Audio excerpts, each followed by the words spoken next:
Welcome, welcome, welcome to Fit Faith and Purpose 360 Total Woman podcast. I'm your girl Deridre, aka DBanks, and I am excited to do this podcast. Well, I'm really excited to do all of them because I love doing podcasts and I love doing these videos.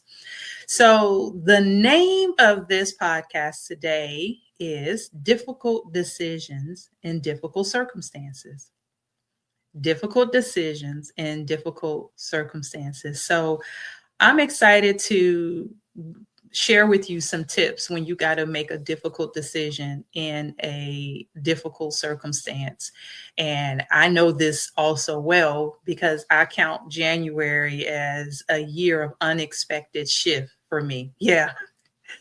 January was something else. It came in, like I'm sure for all of us, like a whirlwind, and it did some things very unexpectedly that may have shooken your stability, changed your perspective. It did something that caused you to have to make a shift. So in January, for me, I had to make a very unexpected decision in a difficult circumstance because of an unexpected shift, if that makes sense. Okay. So I got notes so that I can stay on track and that I'm not falling off track while doing this. I definitely want to welcome you guys. I'm so glad to have you. If you've not went over to join FFP 360 Sister Circle, please go over to do that. It's free to join. Again, it's a place where we rally together to love on each other, help each other grow in fitness, faith, and purpose. This is what this podcast is about, to always everything, either fitness, faith, or purpose that we discuss on here. So I'm very excited to jump in on this topic, making difficult decisions in difficult circumstances. So when we're making decisions, it could be very overwhelming. And it can be overwhelming because of the emotional weight of the decision. It could be because of spiritual warfare, like the enemy is hitting you on every single side, and you feel like you don't know whether you're going up or down. You don't know if he's about to punch you on this side, punch you from this side. It's like very overwhelming for you to make a decision. The other thing is paralysis by analysis. You're overthinking it. We're overthinking it. We over wondering if this it's a whole bunch of ifs. What if this happened? What if that happened? But really, does the ifs ever really happen? But sometimes we think that way, right? So one example of a story that I love so much, and I also believe that God has me on this path, and I call it like my Red Sea experience. So the children of Israel had to come to a Red Sea experience where they had Pharaoh behind them and they had the Red Sea in front of them. And they had to make a decision to trust God. Trust if God is going to be God and God be the God who delivered them out of Egypt, and be the God that's about to deliver them out of a circumstance that they had never been in before. And that's when when we apply that to our own life, sometimes we could be in a difficult decision where we got to make a decision to either go to the right or go to the left, or to go forward or stay put. And in those times, we got to learn to trust who God is in our lives, and trust that God will be the God who he says he is in all things and everything, that he will never leave us nor forsake us, that he will always have our back through and through, and he will love us no matter what. And then the reward of doing exceedingly abundantly above what we can ever ask or think. So let's get started. This is a 6-step framework. We may get through them, we may not. I'm all game for a part 2. So let's get started. So step 1, when you have to make a decision, you need to clarify and get really clear on what that decision is. Like I said about January, for me, it was an unexpected shift that really thrust me into having to make a difficult decision in difficult circumstances. And I will tell you, for me in January, I probably would not have made this decision if God would not have made the grounds unstable, if God wouldn't have made the situation uncomfortable. I probably would have still stayed in spite of. And that was in January. I was working at a job I had been at for over 2.5 years. And I knew 3 or 4 months ago, I probably should have left. I had the feeling that it was time to shift, But because of loyalty, because you want to be there, be supportive, be there for your friends, you want to do the best you can possibly do, but almost to the detriment of your own self. And I knew mentally, emotionally, I knew even physical wise, it was causing way too much stress. And then it was taking me away from what I truly want to do in my life. And then I wasn't feeling like I was growing. I was just stuck at one position, and I wasn't going to be able to go any higher. So January, I was placed in a predicament where it was like, okay, girl, you gotta make a decision, because at the end of the day, it's about what's best for you. Because really, do people care about what's best for you or what's best for them at the end of the day? And so, without going into too many details, something happened for me to say midway through the year, I'm giving my 2-week notice. And even with giving my 2-week notice, I had no idea where I was going. I had no idea what my job would be. I had no idea what God was going to do, but I know that this wasn't it. That January was the month I was so emotional. I went through so many emotions. I think I cried more than I've ever cried. And I'm not talking about like those weeping tear cries. I'm talking like them gut wrenching cries, crying to the point where you get sick because you have cried so much. But with that came so much clarity into knowing that, listen, I have came to the end of my road here. And there is nothing else that can be done here. There's nothing else for me here. And I got to allow God to be God. But I first got to make the first move. And this was a very radical faith move that I'm very familiar with. If you read my first book, Open Your Mouth and Speak, Your Words Have Power, Manifesting a Life You Want. That book is really about crazy faith. And I have had to operate in crazy faith before, where I'm like, here I am, God. I'm at the Red Sea. What up? What are we about to do? What are we about to happen in this? Like, God, what am I going to do in this moment? But all I could do is to believe who you are and make things happen. Before I get deep into this, if you haven't already, please watch this video, like, subscribe, share, help your girl grow this channel on YouTube and on all the platforms for Apple Podcasts, iHeart, Audible. We everywhere. So help your girl grow. So anyway, so back to the story. I'm at my Red Sea experience, and now it's time for me to make a decision. So I put in my 2-week notice, not knowing if I had a job to fall back on, not knowing anything, but I knew that at this point I had came to the end of my roads, and this wasn't it. And you know how you complain all the time? Like, you complaining to your friends, you complain to your family about life and what's going through. And they like, listen, either you going to make a decision or you going to just put up with it. Like, pick one. You just can't keep complaining, but you ain't ready to make a decision. So I always say, you'll make a decision when you're sick and tired of being sick and tired. You'll know when you're sick and tired of being sick and tired is you'll get up and you'll make a decision. And I had reached that point till I was sick and tired of being sick and tired. And so I made the decision. And that during that 2 week, I'm like, now, God, now I'm stepping out on faith. You shook the ground. I see you. I hear you. It's time to shift. What up? What are we about to do? So I'll say, be very careful when you're making decisions like that. You got to know, you feel God, sense God, and knowing that God got your back. And true enough, God had my back. Even after I completed my last day on the 31st, God had another position set up waiting for me. He just needed me to make the first move to walk away, for him to put me in a better situation. Does that make sense? So you got to define what the problem is and what it takes. Define what the problem is and then what is at stake. So I defined the problem is I knew there was no more growth potential where I was. I knew that this position was stressing me out to the point where it was affecting my health and my mental health.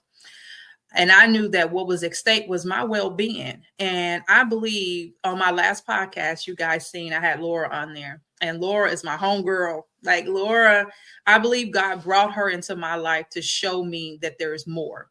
that to show me that it's important to live a balanced life, and it's important to be free to live the life that you have. And I had to really take a step back and look at and evaluate, girl, your children are grown. You are an empty nester. Why are you acting like the decision you make will harm multiple people? The decision that you make right now, if it's God led, trust that God got you, and you ain't affecting anybody but yourself. It's just you. So when I came to that realization, I'm like, you know what? I'm tired of not living. And then after having a really deep conversation with one of my managers, I realized, I'm like, I was telling her the whole 2 weeks, the whole 2.5 years I've been here, have I ever took a full week off from work? Now I may had to take off time for certain different things, but like a vacation, no. Even when I had major surgeries twice during my stay at this job, I still worked regardless of having surgery. I still worked regardless. So when I started looking at all of those different things, I knew it was time for me to shift, and I had to do what was best for me and not what was best for other people. Because at the end of the day, I come home to me, God, Jesus, and the Holy Spirit.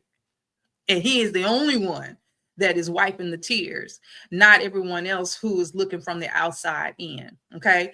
So when you're having to make a difficult decision in difficult circumstances, you need to clarify the decision you need to make. Like, you need to look at it, weigh the pros, the cons, the good, the bad, what's at stake.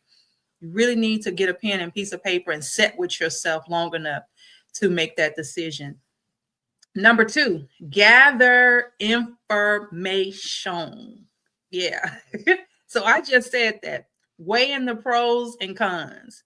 You need to be able to seek out all your knowledge, like everything of what you need to do to make this decision. If you're needing to make a decision, like I had to make a decision to have back surgery, and I did not want to make that decision without having all of the information. So I went and gathered. What would be the pros? What would be the con? What would be the alternative? What would be the Band-Aid? What will I need to do? So that I was very much informed. So really, I do live my life like that a lot. I really I do my research and gather my information so that I'm making an informed decision. And I'm not just making a decision because I got nothing else better to do, or I'm just want to jump off and just jump into something without weighing. Listen, if you make this decision, this is a possibility. And if this is a possibility, you need to be okay with what that possibility is. Does that make sense? So I'm not going to stay on that one. Step 3, evaluate the impact. Consider how it will affect your future, your emotions, and alignment with your faith. Not only just with your faith, but with your values of where you're going in your life. How is making this decision going to put you in alignment? How is making this decision going to better your life? In what ways and how? Like, you really need to set with yourself and clarify the decision, gather the information, and then evaluate what is this impact going to have. Like, I knew this decision, it only going to affect me. It's not going to affect anyone else around me. My children are grown. They're living their whole life. So it's not like I'm making a decision that could possibly harm my children's life. It only will affect me. Does that make sense? So I'm looking at it from a financial standpoint. I'm looking at it from an emotional standpoint of faith. Like, what is going to put me in the best position and set me up for the best success and an alignment of what God had for me? And I'm telling you, one bonus thing you really need to do when you're making a difficult decision in a difficult circumstance is you got to depend on God every step of the way. Like, you got to pray and seek God like never before. You have to put God first in your whole decision so that you're not making a misstep that can affect you in more ways than one. Like, you got to be trusting God no matter what. You can't be looking at somebody else's plan for your life, what somebody else think you should have going on. You have to look at, listen, God, I trust you. And I can't wait to do a part 2. And the part 2 is going to be, listen, trust ain't trust till you have to trust. And I'm going to invite my friend on for that, because that's one of his isms that he say, trust ain't trust till you have to trust. So I want to bring him on probably next week's podcast, so that we can talk about what that really means and how to walk that out. But I knew in this time, in this circumstances, that when I was making this decision, that I had to be totally dependent upon God and God's plan for my life, not man's plan. God's plan for my life, not man's plan. Because man has plans for your life that benefits themselves. And when I'm talking about man, I'm talking about man or female that works for them. But when you're doing a plan that works, that God has for you, it works for the kingdom. It works for the bigger picture. It works for what God has for you and what God lays out. And it's going to have a bigger impact on multiple people in a good way versus just what works for one person and this works for me. You want God's plan, because God's plan is the plan and the gift that keeps on giving, keeps on expanding, and you can't never cap out. You hear what I'm saying? It's like you breaking multiple glass ceilings with God's plan. Okay. See, I already stepped into number 4. So the step 4 is pray and reflect. Take God and seek confirmation. Take it to God, and seek confirmation. So I'm already getting ahead of myself. So that's step 4, which I talk about prayer. Step 5, listen, it's time to make the decision. What are you waiting for? At this point, it's just time to make the decision. And when you make that decision, you got to stand 10 toes down with God, knowing that this is the best decision for you. Whatever that circumstance, whatever that situation is, whatever that decision that needs to be made, you got to stand 10 toes down and make that decision. Don't waver for it. Don't let nobody change your mind. Like I remember the last week, it was like the week, I call it hell week. It was like the week from hell. It was very uncomfortable, but I knew that I would not be manipulated. I knew that I would not be convinced to do anything other than stand 10 toes down on this decision to do what was best for me and my future, because I don't want to just make a decision based off of what's going to be impactful in my life for the next 2 or 3 months. I'm looking at the vision for the rest of my life. Like, God, what are we going to do together from here to the next 49, 50 years of my life? That's where I'm looking at. So the decision I'm making, I'm looking at the bigger picture, not just what is right now. Does that make sense? Okay, so number 6, the final one, is reflect and learn. When you make the decision, you stand 10 toes down and you walk that decision out, it's always good to take a step back and reflect and to look at, what did I learn? And what I learned about January for myself is, one, I have to be prepared for the unexpected. Like when that shift happened, not only do I need to be prepared, but I also need to remember who God is. And that even in the midst of a storm, he can calm the waves and he can calm my spirit. And I can trust and rest in his arm no matter what, and know that God got me. So really, that's January taught me a lot about myself and a lot about my relationship with God and how to go deeper in God and how to trust God more than trusting man, because man will unshake you. Man can change their mind on you. And again, I'm talking about male or female, can change their mind. But God, when God says, this is mine, I got you. You're my daughter. You're the apple of my eye. Listen, if you trust me, this ride will be the best ride you have ever had in your whole entire life. Do you understand what I'm saying? So reflect and look back at what God has taught you during this experience so that you can take it into the next level. Listen, I hope you have learned something from this podcast. I hope you have learned something, took some notes, go back, listen to it again, take some more notes, because listen, we're still in the first quarter of the new year. God is going to show up and do some radical things and blow our mind. I'm still trusting God that this week He gonna do something that I have never seen before. What the word says, eyes have not seen, ears have not heard the things that God has in store. And I know God is about to do some great things. But in the meantime, I'm making good use of my time. In the meantime, I'm writing more. I'm producing more things, these videos that I want to put out and the content. And I feel like this is what I feel so excited about. I feel like God has given me so much content and everything that has happened in these past days.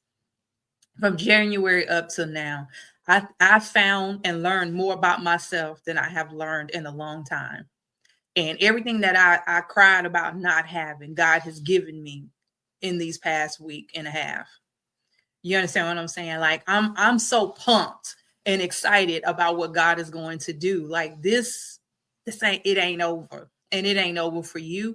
God is going to do something so amazing in your life. And I just want to encourage you that when you have to make this difficult decision in a difficult circumstances, you got to trust the God that will make a way out of no way. You got to trust the God that will be a lamp unto your feet. You got to trust the God that will comfort you in the midnight hour and calm your storm and be your peace. You got to trust all of that. So with that being said, I am your girl, Deridre, aka DBanks. I love you. God loves you. Really, there's nothing you can do about it. Bye for now.